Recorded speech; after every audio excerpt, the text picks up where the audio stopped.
Bonjour à tous, c'est Thibaut du site corrige-ton-impôt.fr. Aujourd'hui, une vidéo qui n'était pas prévue, mais que je fais en urgence, donc pas de belle miniature. Je vais essayer d'être le plus clair possible, mais je vais aller rapidement, puisqu'il y a des départements où la déclaration en ligne finit demain, et on constate un très gros bug sur les lignes concernant le déficit foncier. Donc je voulais vous avertir le plus rapidement possible. Ceux qui voient cette vidéo un peu tard, du coup, pourront quand même intervenir, mais il faudra attendre le 15 août, puisque la déclaration en ligne réouvre le 15 août et vous pourrez aller corriger à nouveau à partir du 15 août. Mais bon, voilà, j'espère qu'elle arrive à temps pour ceux qui peuvent encore faire leur déclaration en ligne avant la date limite.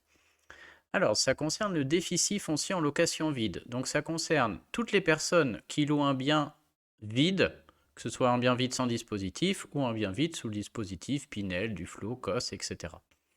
Si vous louez un bien vide et que vous êtes au régime réel, c'est-à-dire que vous faites loyer moins charge et que vous payez l'impôt sur ce qui reste, vous pouvez être concerné dans la mesure où vous avez ce qu'on appelle un déficit foncier. Donc là, c'est un peu technique, je vous mets des liens où je réexplique tout ça en description.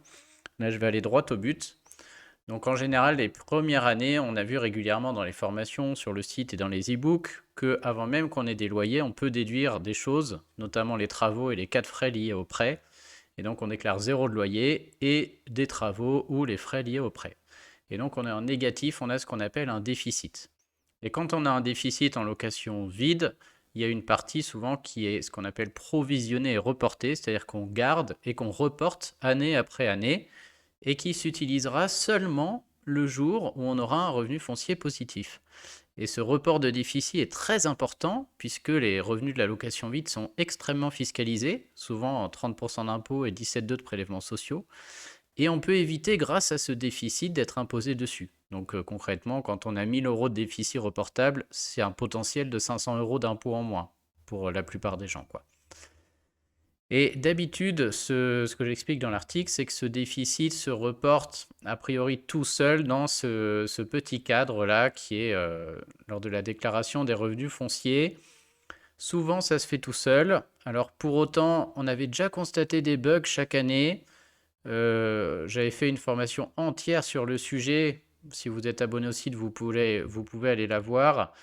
Où vraiment, voilà, la formation sur le déficit foncier, je vous la mets aussi, où j'avais expliqué les bugs des années passées et où je montre dans cette formation comment vérifier notre tableau et le corriger si jamais on a oublié un déficit, oublié une charge. Les bugs étant que des fois les déficits chaque année sont groupés pour rien. Il y a des gens qui remplissent la colonne B, des fois à tort et qui faussent tout. Et des fois le logiciel oublie simplement de faire le report et vous perdez votre déficit. Donc on avait vu comment remettre tout ça d'aplomb, mais cette année on a un nouveau bug qui est très gênant. Le bug est le suivant, on le voit bien ici. On voit par exemple ce monsieur qui a du déficit. En fait le bug concerne tous les gens qui ont déjà un déficit provisionné les années passées et qui ne l'utilisent pas en totalité cette année. C'est-à-dire qu'ils devraient encore ou reporter ce déficit d'un an après. Tous les gens dans ce cas-là sont concernés, donc ça concerne plein de monde. Le problème est le suivant, c'est que d'habitude, votre déficit des années passées, il est dans cette colonne A. On voit par exemple cette personne à 20 800 et 201 000 ici. Qui soit là, c'est purement informatif. L'important, c'est que normalement, tout ce qui est ici se reporte ensuite en ligne 451. On a le total des déficits des années passées en ligne 451. Et ça se reporte, on le voit ici en petit, en ligne 4BD. Et donc c'est cette ligne 4BD qui est importante, et donc la 451, puisque c'est elle qui la met dans la case 4BD, parce que le logiciel, s'il y a un déficit en case 4BD, il sait que 1, s'il y a un revenu foncier positif, il utilise le déficit pour l'annuler, le ramener à zéro, et 2, tout ce qui reste, il le rebascule l'année suivante. Et donc c'est primordial que ce soit dans la ligne 4BD, c'est la base, quoi. S'il n'est pas là, vous le perdez. Et là, vous voyez ce qui se passe cette année, et je crois que c'est pour tout le monde, malheureusement. Et même moi, je ne m'en rends compte que maintenant, très tardivement, hein. Et bien, ce qui se passe, c'est que on voit cette personne-là, elle a 220 000 de déficit, mais la ligne 451 est vide, vide de chez vide. Et du coup, la ligne 4BD va afficher un montant à zéro. Et cette personne, si elle ne s'y connaît pas, si elle ne fait pas gaffe, elle va perdre tout son déficit de 220 000 euros. Et on ne peut pas corriger à la main cette ligne 451 parce qu'elle est bloquée là. On voit que on peut pas la remplir, quoi. Donc on a prévenu le fisc, etc. Mais pour l'instant, il faut valider sa déclaration et on est coincé. Alors il existe une parade, mais voilà, déjà au niveau de la compréhension, c'est ça. Si ce tableau chez vous est rempli, que vous avez du déficit sur les années passées, il ne faut pas le perdre, c'est un gain fiscal potentiel énorme pour le futur. Et si vous ne faites pas gaffe sur la déclaration 2024, vous allez sûrement le perdre parce qu'il y a un bug qui fait qu'informatiquement, c'est pas remis là-dedans. Alors la parade est la suivante, dans l'article j'explique les cas, hein. La parade est la suivante. Il se trouve que si on remplit la dernière ligne ici de la colonne A, l'année 2022, ça débloque cette case-là. Alors pourquoi, je ne sais pas. Et informatiquement, le logiciel va mettre ce qui est en ligne de 2022 dans cette case. Donc, deux choses à faire très attention. Imaginons notre personne, elle avait 20 000, 200 000, mais imaginons elle avait aussi 10 000 acquis en 2022. On aurait quand même un énorme problème puisqu'on aurait 10 000 acquis en 2022 et ces 10 000 se seraient reportés en ligne 451 dans la case 4BD. Ce qui fait qu'elle aurait perdu quand même tout ce qui est au-dessus. Normalement, les trois s'additionnent et vont dans cette ligne-là. Là, c'est pas le cas, elle aurait tout perdu. Donc la seule parade que j'ai pour le moment, si vous faites votre déclaration et que moi j'utilise, c'est que je dois tout grouper. Donc là, j'enlève les 20 800, j'enlève les 201 000, je groupe tout ça et je le mets dans cette ligne-là 2022 colonne A. Et j'aurai le bon montant dans la case 4BD et ça se passera bien. Ça marche, peu importe ce qui se passe cette année. C'est-à-dire cette année, si cette personne a encore du déficit, là, pas de problème, ça s'affichera alors ici en 2023. Et comme c'est l'année en cours, c'est dans une autre case, c'est la case 4BB, 2 fois B, alors que là, c'est 4BD. Donc dans ce cas-là, pas de problème. Si cette personne a un revenu de foncier de 0, ben, on veut nos 220 000 qui se reportent, donc on les met tout en bas et ça va se reporter, on contourne le bug comme ça. Et si jamais cette personne avait un revenu foncier positif de 10 000, c'est l'exemple que je donne dans l'article, ben normalement les 10 000 sont annulés par ces 20 000 et donc il me reste 201 000 plus 10 852 pour les années suivantes. Pour autant, au niveau déclaratif, c'est pareil. On a 10 000 de loyer dans la case 4BA, ça marche. Et on veut qu'il y ait quand même 220 000 dans la case 4BD. Et le logiciel, après, impute la 4BA sur la 4BD et garde le reste. Donc, même raisonnement, on enlève tout et on met les 220 000 sur la ligne 2022. Donc voilà, c'est très technique. Je vous invite, si vous n'êtes pas habitué à ça, à prendre le temps. Lisez bien soit l'e-book si vous l'avez acquis, ou regardez juste la formation déficit foncier. J'explique vraiment tout de manière claire, les différentes sortes de déficits, comment ça marche, avec des exemples, des petits trucs de couleur. Tout le monde a bien compris pendant la formation. Et ensuite, vous comprendrez vraiment cet aspect-là. Je vous ai mis un dernier exemple à la fin, un autre exemple plus clair.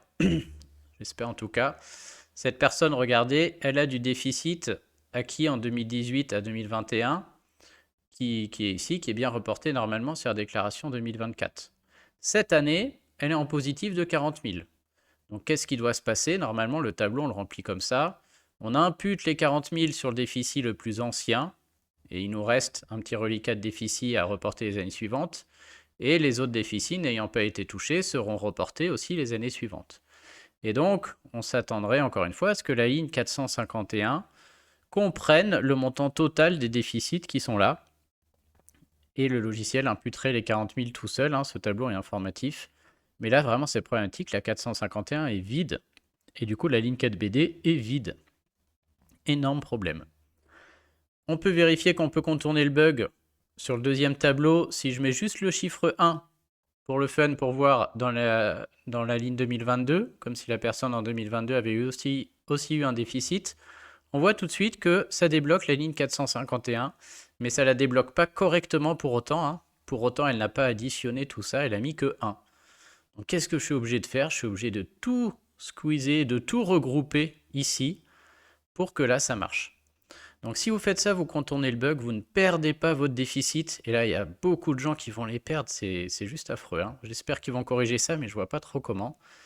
Et si on voulait vraiment être d'équerre, et ben l'an prochain, quand vous allez regarder ce tableau, cette personne l'an prochain va regarder ce tableau, elle va voir qu'il lui reste 147 920 de déficit et j'imagine qu'ils vont tous être reportés sur l'année 2022.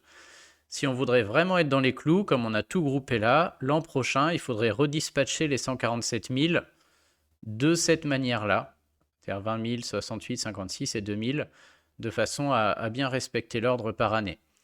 Ça, c'est un peu technique. Pour moi, c'est pas trop un souci parce que en réalité, les gens qui perdent leur déficit parce que ça fait 10 ans, c'est extrêmement rare. Et donc, le fait de grouper comme ça et de gagner 2-3 années, bah, souvent, on n'y gagne jamais trop rien, quoi. En plus, comme c'est prescrit, au bout de 3 ans, le fils peut difficilement revenir dessus. Donc, voilà, cet aspect n'est pas bien grave. Mais si on voulait être pro, l'an prochain, il faudrait les redispatcher correctement. Donc peut-être ce sera corrigé, mais aujourd'hui, en tout cas, voilà, demain, il y a les départements 1 à je sais plus combien, 20 je crois, qui doivent valider leur déclaration. Il y en a plein qui l'ont déjà fait. Et là, j'ai un réel problème sur cette ligne 451. Vérifiez que votre case 4BD a bien été remplie avec ce déficit. Regardez bien l'information pour comprendre ce que c'est qu'un déficit reportable et quand est-ce que, il doit se reporter. Et si ce n'est pas le cas, corrigez voilà, avant la date limite. Si c'est passé que vous voyez cette vidéo trop tard, pas de panique, c'est pas grave. Vous pouvez corriger à nouveau à partir du 15 août 2024. L'espace en ligne va réouvrir. Et peut-être qu'ils corrigeront et qu'ils reprendront tout ça. Ça, on ne sait pas. Mais pour l'instant, ça ne marche pas. Voilà, j'espère que cette vidéo vous a aidé. N'hésitez pas vraiment à la partager rapidement. Et je vous souhaite à tous une bonne journée. À bientôt tout le monde.